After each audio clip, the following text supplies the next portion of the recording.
Sir, first of all మిమ్మల్ని చూస్తుంటే నాకు మాటలేం రావట్లేదు. షివరింగ్ వచ్చేస్తుంది sir. I love you sir, both inside and out side. ముందుగా ప్రకాశం జిల్లాకు వస్తే, మీరు చిన్నప్పుడంతా ఇక్కడే పుట్టి పెరిగారు, మాకు తెలుసు. మీరు బాపట్ల పుట్టారు, పెరగడం ఇక్కడే పెరిగారు. మీ నాన్నగారు కూడా ఇక్కడే ఉద్యోగం చేశారు. ఇక్కడ ప్రభుత్వ ఉద్యోగాలు ఎలా ఉన్నాయంటే, సపోజ్ తీసుకున్న ఒకరికి జాబ్ వచ్చింది, చదువుకున్న వాళ్ళకి జాబ్ వచ్చింది అనుకో, ఏదైనా ఎగ్జామ్ రాసి వాళ్ళ కులాల వాళ్ళకే ఇచ్చుకుంటున్నారే తప్ప చదువుకున్న వాళ్ళకి మాత్రం, పాస్ అయిన వాళ్ళు మాత్రం వస్తలేదు. ఏదైనా పోస్ట్ కావాలంటే గవర్నమెంట్ దాంట్లో 20 లక్షలు కట్టు పోస్ట్ ఇస్తా అంటున్నారు. అలా మా ఫ్యామిలీలలో ఫేస్ చేశారు సార్. అలా నీకు జాబ్ కావాలా, నువ్వు క్వాలిఫై అయ్యావా అని కాదు చూడట్లేదు సార్. మీ దగ్గర మనీ ఉన్నాయా, 30 lakhs ఉన్నాయా అని, మినిమం 30 lakhs ఉన్నాయా అని అడుగుతున్నారు. అలా చదువుకున్న వాళ్ళకి చదువు లేని వాళ్ళకి తేడా ఏంటి సార్? దాన్ని బట్టి క్వాలిఫై వాళ్ళు, క్వాలిఫై లేని వాళ్ళు వాళ్ళ ఇష్టం వచ్చినట్టు ఇచ్చుకుంటే ఇంకా గవర్నమెంట్ ఎలా ఫామ్ అయింది సార్? ప్లస్ ఇంకా చెప్పాలంటే మినిమం యూనివర్సిటీ కూడా లేదు మేము ఇక్కడ చదువుకోవడానికి. బయట యూనివర్సిటీస్ ఉన్నాయి, 30 lakhs 20 lakhs కట్టి చేరే అంత స్తోమత మాకు లేదు. ఒక యూనివర్సిటీ మాకు రావాలి, ఆ యూనివర్సిటీలో చదువుకున్న వాళ్ళకి ఖచ్చితంగా ఉద్యోగాలు రావాలి. అలానే ఇంకోటి ఏంటంటే సార్, నేను ఒక క్వశ్చన్ అడుగుదాం అనుకుంటున్నాను మిమ్మల్ని. ఒకవేళ మీ పార్టీ కార్యకర్తలే, ఈ జిల్లానే కాదు ఏ జిల్లాలో అయినా మీ కార్యకర్తలే ఏమైనా మిస్టేక్ చేస్తే మీరు ఎలా రెస్పాన్సిబిలిటీగా ఉంటారు? పక్క పార్టీతో కాదు, మీ పార్టీలో ఏదైనా తప్పు జరిగితే వాళ్ళని మీరు ఎలా శిక్షిస్తారు అని నేను తెలుసుకోవాలనుకుంటున్నాను సార్. ఎందుకంటే పక్క పార్టీ వాళ్ళనైతే మనకు శిక్షించవచ్చు, మీ పార్టీలో మీరు ఎలా రెస్పాన్సిబిలిటీగా ఉంటున్నారో నేను తెలుసుకోవాలనుకుంటున్నాను. వీళ్ళందరూ కూడా అదే తెలుసుకోవాలనుకుంటున్నారు. ఒక్కసారి చెప్తే మా కోసం. జై హింద్, జై పవర్ స్టార్.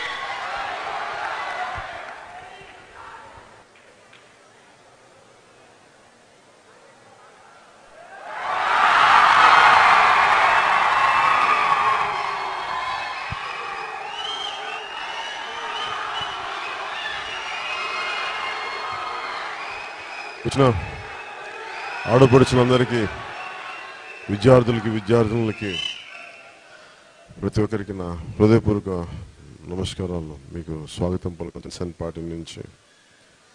ఇన్ని ప్రశ్నలు అడిగారు కాబట్టి మొదట ఆఖరి ప్రశ్న నుంచే సమాధానం చెప్తాను.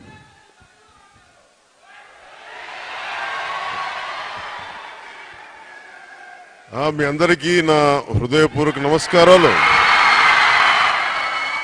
ఏలా ఇన్ని సభల్లో మాట్లాడి గొంతు అలసిపోయింది, అంతకు మించి ఇంకేలా.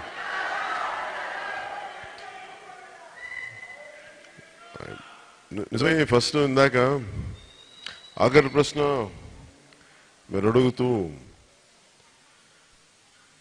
బయట పార్టీ వాళ్ళు చేస్తే మనం గట్టిగా మాట్లాడగలం, కానీ సొంత పార్టీలో చేస్తే ఏం చేస్తారని అడుగుతున్నావు కదమ్మా. నేను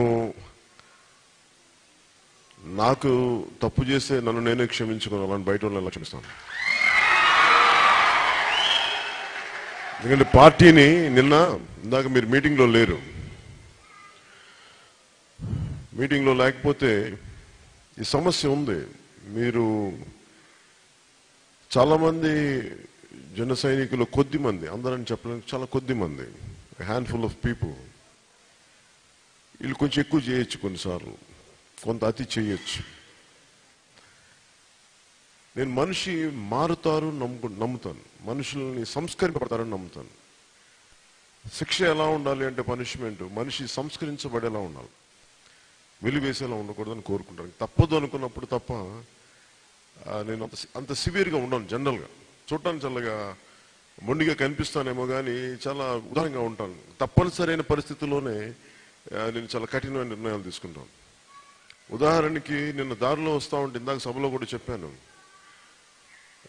వచ్చే నెల్లూరు నుంచి ఇక్కడికి వచ్చే దారిలో ఒక నియోజకవర్గంలో ఇలా ఒక అబ్బాయి నా దగ్గరికి వచ్చి, అసలు జనసేన పార్టీ మొదటి నుంచి ఈ ఊళ్ళో నేనే ఉన్నాను, ఇక్కడ ఎవరు నా అనుమతి లేకుండా ఎవరు రాకూడదని మాట్లాడుతుంటే నాకు అర్థం కాల.